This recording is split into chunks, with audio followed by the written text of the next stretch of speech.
Et je suis très heureux de recevoir un garçon que j'adore, que j'aime, il le sait. C'est vraiment quelqu'un que j'estime beaucoup et que j'aime, il le sait. C'est mon Omar Harfouch. Ça va, mon chéri? Ça va, mon chéri? Comment ça va? Ça va très bien. Vous allez bien? Oui. Ça va, mon Omar? Ça va. Tranquille. J'aime bien le look, là. C'est sympa, ça. Oui. Hein? C'est le look de ce matin. Quand on vient à la télévision, on ne sait pas comment s'habiller. Oui, bah, regarde. Je te le confirme. Je te le confirme. Bah, en tout cas, toi, tu as fait un effort. Merci. Mon Omar, musicien, homme d'affaires, grand organisateur d'événements. Il a confié qu'à 25 ans, il était déjà millionnaire. Il va tout nous dire ce soir. Il a une histoire incroyable, Omar. Tu as récemment confié dans une interview que tu avais été millionnaire dès 25 ans. Oui. C'est beau, ça. Oui, comment t'as fait? En fait, j'ai pas fait exprès pour devenir millionnaire. Ça m'est tombé comme ça. Évidemment, oui. J'étais dans un pays là où tout était possible. C'était l'Ukraine, en Ukraine. Oui. Et j'avais créé la première radio FM de l'histoire d'Ukraine. Mais l'audace était d'avoir créé une radio FM alors que la population, les gens, n'avaient pas la bande FM. En Union soviétique, c'était la AM seulement et la FM n'était pas utilisée, n'était pas connue par la population. Et donc, quand j'ai postulé pour avoir la fréquence et pour avoir la radio, c'était un pari fou. Et puis, une fois l'Ukraine se modernise, les gens commencent à avoir la radio FM. On était les seuls à avoir cette radio-là. Qui a signé rapidement un contrat avec Radio France Internationale, RFI. Et donc, on émettait de France en français et en anglais les journaux télévisés. C'est-à-dire, on ne faisait même pas... même en russe, on n'avait pas de rédaction à Kiev pour l'info, ça s'était fait par RFI. Ça nous a propulsés et on est devenu millionnaire très rapidement avec mon frère. Moi, j'avais 25 ans, à peu près un peu moins que 25 ans, mais avoir 1 million en Ukraine de l'époque, c'était comme avoir peut-être 100 millions en France. Oui. Ben oui, parce que le pays était très pauvre. Et que tout était possible. Ça, tu achètes une maison, une grande maison à 150 000 $, alors qu'ici, ça vaut 15 millions, par exemple. Ouais. C'est pour dire que quand même, avoir même 1 million, c'était beaucoup d'argent. Ah ben, c'est incroyable. Tu es né au Liban. Tu viens d'une famille riche ou pas du tout? Non, mon père est enseignant, ma maman aussi, directrice d'école, donc voilà. Pas du tout. Voilà, tu es né en 69. Comment c'était le Liban à l'époque? La guerre civile. Ouais, moi, j'ai connu que la guerre civile au Liban et donc je ne connaissais pas autre chose. Jusqu'au jour où je débarque, je gagne un concours de piano. C'est ça. Ouais. Organisé par l'Union soviétique de Gorbatchev. Ouais. Et c'est ce concours-là qui m'a offert et donné la possibilité de faire de la musique en Union soviétique. Exactement. D'abord à Moscou. L'Union soviétique et après en Ukraine. Et voilà, alors pourquoi je dis que la fortune m'est tombée par hasard? C'est parce que j'étais par hasard en visite à Kiev le jour quand l'Union soviétique s'est disloquée. Et donc, je ne pouvais plus revenir à Moscou chez moi. Ouais. Et donc, je reste, disons, même sans papier, parce que le pays n'avait pas de frontières, il n'y avait rien. Et je me constitue de zéro. Et restant là-bas, donc je crée la radio FM. Alors, il paraît que le président ukrainien de l'époque t'avait confié toutes les bandes FM. Tout à fait. En fait, quand j'ai demandé FM, et ben, comme ils ne s'en servaient pas, ils m'ont donné la FM. Et après, tu as revendu toutes les autres radios. Et après, on a compris qu'en fait, que j'avais toute la bande FM. C'est-à-dire qu'à chaque fois quelqu'un voulait avoir une radio, il achetait la fréquence à mon frère et moi. Et donc, c'est comme ça, d'ailleurs. Mon premier million, c'était les Américains pour Voice of America. C'est une radio financée par les États-Unis. Et donc, pour avoir la fréquence, ils sont venus nous voir et nos premiers dollars étaient américains en réalité. Incroyable. Pourquoi il vous les a confiés à vous? Pourquoi à vous? Pourquoi il vous les a confiés à vous, le président ukrainien? Ben, c'est moi qui avais demandé ça. Ah, d'accord, ouais. En fait, quand il est devenu président, il a réuni ceux qui ont aidé à ce qu'il soit président. Et moi, j'en faisais partie. Ah, d'accord. Voilà. Et donc, ils sont allés dans le... Il paraît quoi? Il paraît qu'il a dit qui veut ça, qui veut ça, qui voilà, veut ça. Tout à fait. En fait, ce que vous voyez aujourd'hui, les oligarques, les milliardaires et tout ça, on était... C'est ma génération. Donc, qui veut le pétrole? Alors, celui qui a pris le pétrole, il est milliardaire. Il y en a qui achètent des clubs de foot et tout ça. Et moi, j'ai demandé la FM. Ah ouais. En réalité, moi, je ne suis pas businessman. Je ne sais pas faire, jamais fait de l'export-import. Ouais. Et donc, je me suis dit, la radio, je sais, ça me parle. Et voilà. Donc, on est devenu millionnaire. On ne peut pas être milliardaire avec ça. Ouais. Mais quand même, on gagne pas mal notre vie depuis très longtemps. Ouais, le mec qui arrive, vous voulez quoi? Je comprends pas pourquoi j'étais pas là, moi. Jamais dans les bons plans. On se demande tous. Ouais. Vous auriez demandé quoi, vous? Moi, les trois. Les fréquences TNT. Je m'y connais un peu en pétrole aussi, hein. Je suis pas nul, hein, je te le dis.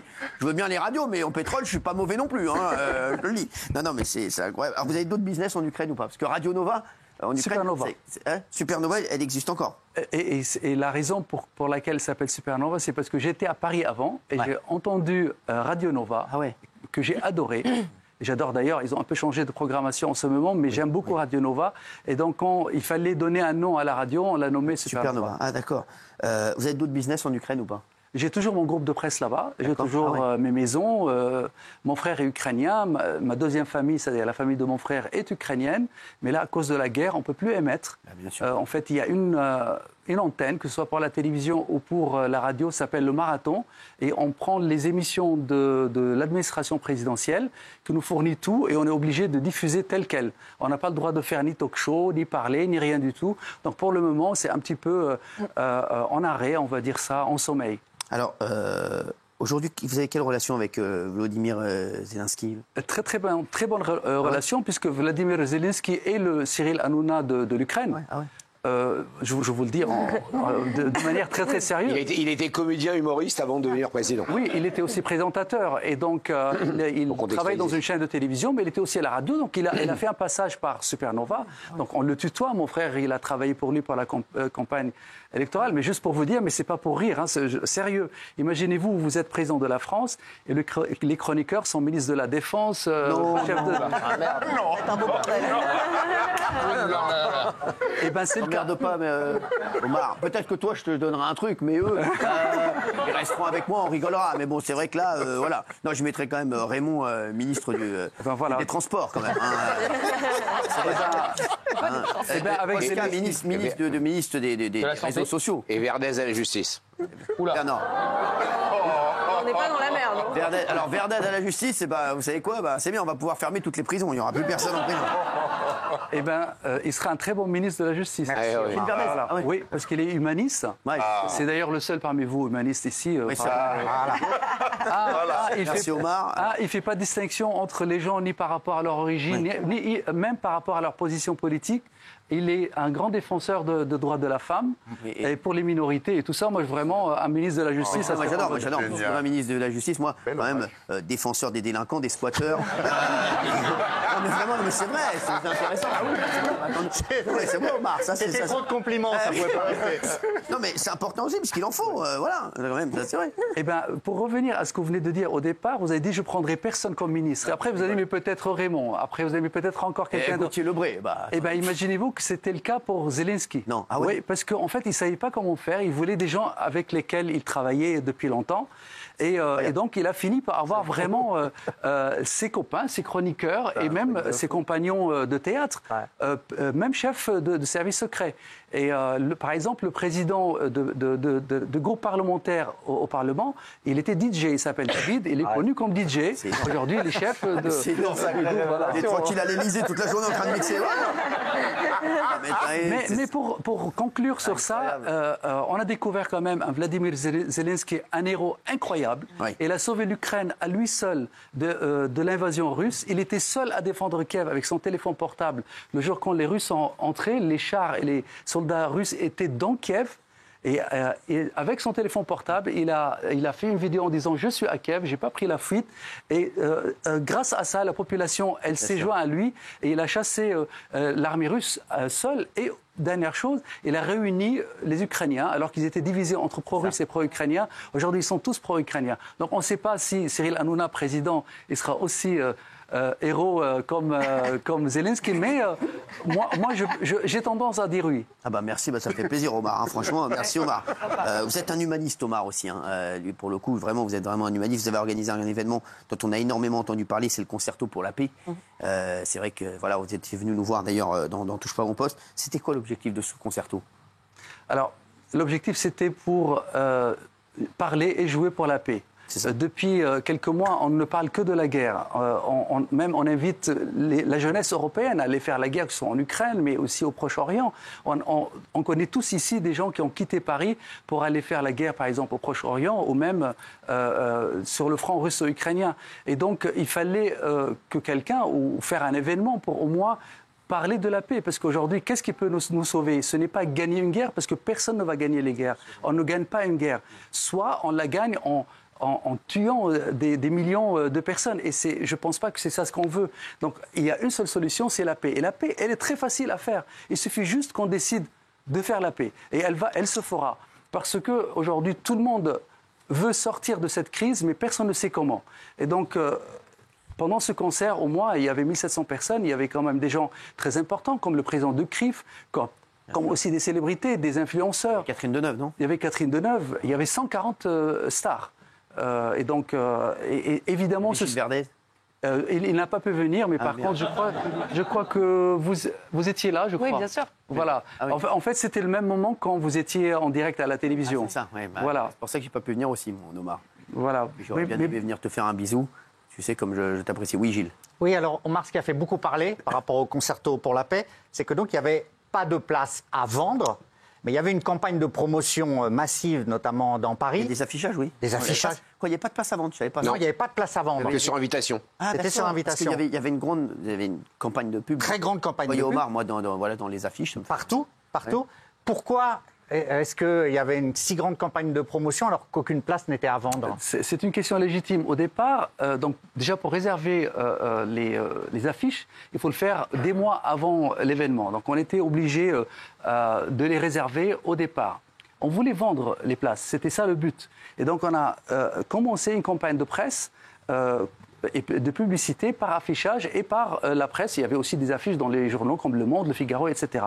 Et puis petit à petit, le concert a commencé à prendre de l'ampleur. Et des personnalités ont confirmé leur présence, comme par exemple le grand rabbin de France, ou le président de Crime, ou l'imam Chalgoumi, ou autres. Eux, il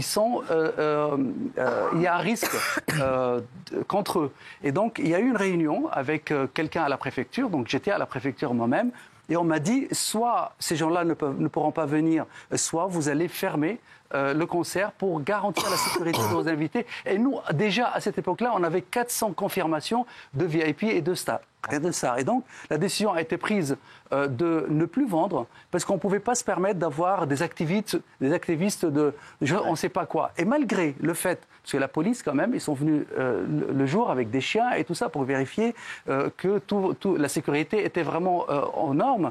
Malgré tout ça, les huissiers de justice ont quand même constaté que dans les toilettes, alors qu'il n'y avait pas des gens de l'extérieur, il y avait quand même des écritures mort aux Juifs, Free Palestine et tout ça. Et donc, les gens s'expriment, mais bon, on a compris qu'ils ont quand même réussi à entrer et à mettre des affiches. Mais c'est pour vous dire comment faire si des gens achètent des billets, on ne sait pas qui c'est, et après ils vont faire un événement ou autre. Et je vous donne l'exemple, la patronne de Femen, qui est une organisation féministe ukrainienne, que je connais très bien de l'Ukraine, elle m'a envoyé sur Instagram, elle m'a dit « Est-ce que je peux venir ?» J'ai dit « Oui », je lui ai envoyé une invitation. J'étais obligé de dire que les femmes seront là. Est-ce qu'elle va faire une action ou pas? On ne sait pas, mais je ne pouvais pas lui dire non. Et donc, on avait tout le temps cette crainte. Et on avait donné des instructions, on avait quand même 40 gardes du corps, en disant si quelque chose se passe, on ne tire personne, on ne les arrache pas, on les laisse faire tout ce qu'ils veulent faire pour pas avoir l'image que d'autres ils ont envie. Et surtout, croyez-moi, les ennemis de la paix sont très nombreux et très puissants. Ce qui a fait beaucoup parler aussi, Omar, c'est que tourne dans Paris la rumeur ou l'information, moi je vous pose toutes les questions, selon lesquelles des stars ont été payées. Notamment Catherine Deneuve, si je vous dis 50 000 € pour qu'elle participe à la soirée. Qu'est-ce que vous me répondez? Je viens de dire que vous serez un formidable ministre de la Justice et j'avais raison. Malgré notre proximité, vous mettez en difficulté. Alors, je vais vous répondre cash. Je ne sais pas combien chaque artiste ou chaque star a pris pour cette soirée-là. Ce n'est pas moi qui a organisé ça. Je vais répondre. Mais j'avais donné des instructions que toutes les personnes présentes et qu'on va pouvoir voir sur l'écran.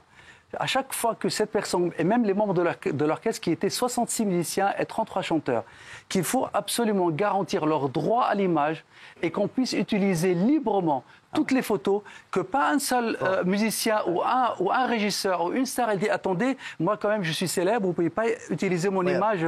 C'est quand le prochain concert? Parce que je pense que tu vas annuler l'émission. Et donc, j'avais donné des instructions de voir par rapport à la célébrité et par rapport à l'influence. Par exemple, est-ce qu'ils ont 1 million de followers ou 2 millions ou 100 000? Donc j'ai dit, vous faites la proportion. Et donc c'était quelque chose d'organisé, voulu. Et je pense que j'ai bien fait parce qu'aujourd'hui, on peut distribuer, d'ailleurs ça va être diffusé sur TV5 bientôt, sur d'autres télévisions. On n'a aucune crainte que quelqu'un va nous envoyer une lettre recommandée en disant, vous n'avez pas pris mon accord avant. Je précise d'ailleurs que vous avez contractualisé. Hein. C'est pas de l'argent qui est d'image. Exactement. Il y avait des contrats. Comme ça, vous êtes tranquille avec les images, vous êtes tranquille avec les photos, vous êtes tranquille avec tout. Et beaucoup d'intermittents, ça les a aussi aidés à remplir les heures de travail. Moi, je suis très fier de ça. Bravo. Si j'ai réussi à faire travailler les centaines de musiciens, mais aussi tous les régisseurs et aussi les invités qui étaient là, qui ont aimé finalement, parce que le risque, ce n'était pas est-ce qu'il y avait des affiches ou pas. Le risque, c'était est-ce que la musique sera bonne ou elle ne sera pas bonne? Parce qu'une fois les portes étaient fermées, c'était eux et moi. Et là, je peux vous garantir qu'ils étaient bluffés et par la musique et par ma virtuosité. Tout le monde a kiffé, je te le dis. Oui, ça je sais, je reçois encore des messages. Je te le dis. Et donc j'ai exprès organisé un dîner 2 semaines après et j'ai invité toutes les stars et tout le monde est venu. Gratuitement. Ah ouais. Et juste pour... il y avait à bouffer. Ça, c'est pendant la soirée. Je les en plus, je les kiffe, les trois. Les trois, je les adore. Moi aussi. Je les adore. Ça, c'était encore pendant TPMP, ça? On va faire des trucs quand il n'y a pas d'émission. Franchement, mais moi, je travaille toute la semaine, donc forcément, je ne peux jamais venir. Et il y a 2 possibilités. Soit j'attends quand la chaîne sera... Oui, mais je vais peut-être aller ailleurs. Je vais certainement, tu vois, enchaîner sur autre part dans le groupe.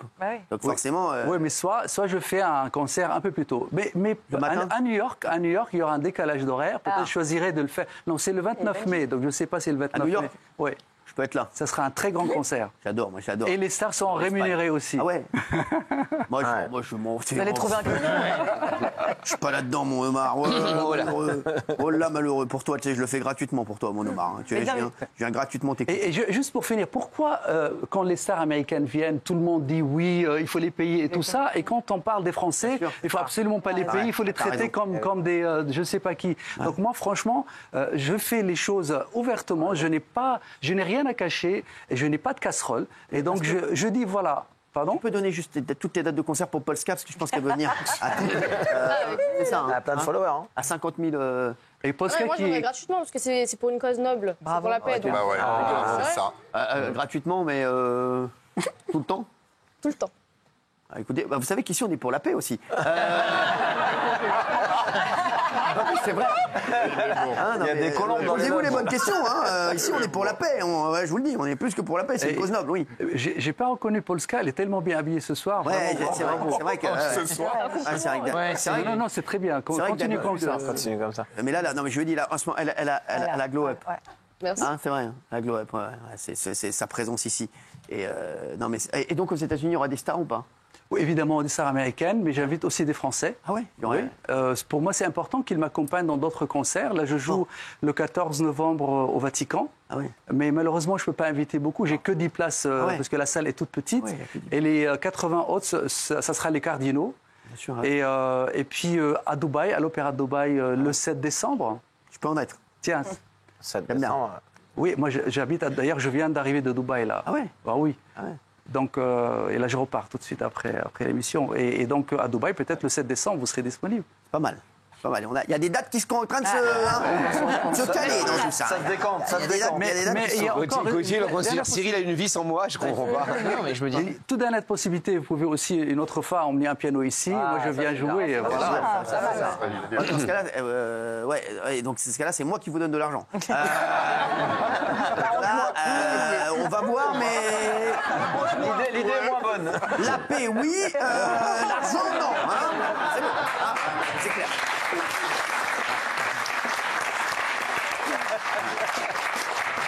Merci Omar Harfouche d'avoir été avec nous.